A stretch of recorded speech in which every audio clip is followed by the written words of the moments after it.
इस वक्त हेड इस्लाम पर मौजूद हैं, जिसे मुकामी ज़बान में हेड पल्ला भी कहा जाता है। इस वक्त यहाँ 40,000 क्यूसेक पानी है वो जो गुजर रहा है, जबकि PDMA की तरफ से जो वार्निंग जारी की गई है उसके मुताबिक हेड इस्लाम से कुछ तकरीबन 2 लाख क्यूसेक का पानी जो वो 23 और 24 तारीख को यहाँ से गुजरेगा, जो कि इंतहाई ऊँचे दर्जे का सैलाब होगा। 113 जो मवाज़ियात हैं वो इस ऊँचे दर्जे के सैलाब से वो ज़ेरे आब आने का ख़तरा है, जहाँ से मकीनों का इनखला जो है वो फौरी तौर पर यकीनी बनाया जा रहा है। ज़िला इंतज़ामिया और पुलिस की टीमें हैं वो मुख्तलिफ़ मुकामात पर जाकर लोगों को वहाँ से बाहर निकाल रही हैं। जो लोग ट्रांसपोर्टेशन की सहूलत नहीं रखते उन्हें ट्रांसपोर्टेशन फराहम की जा रही है।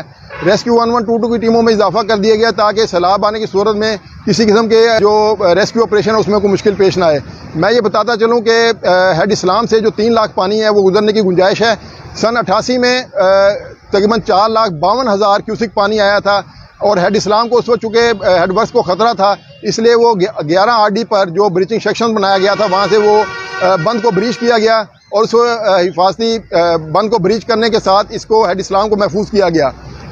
इस मरतबा लोगों में ये अफवाहें गर्दिश कर रही हैं और तशवीश पाई जा रही है कि शायद इस मरतबा भी वहाँ से को ब्रीच करके तो लुडन की आबादी जो है उसको मुश्किल से दो चार किया जाएगा। तो मैं बताता चलूँ कि ऐसी कोई सूरत हाल नहीं।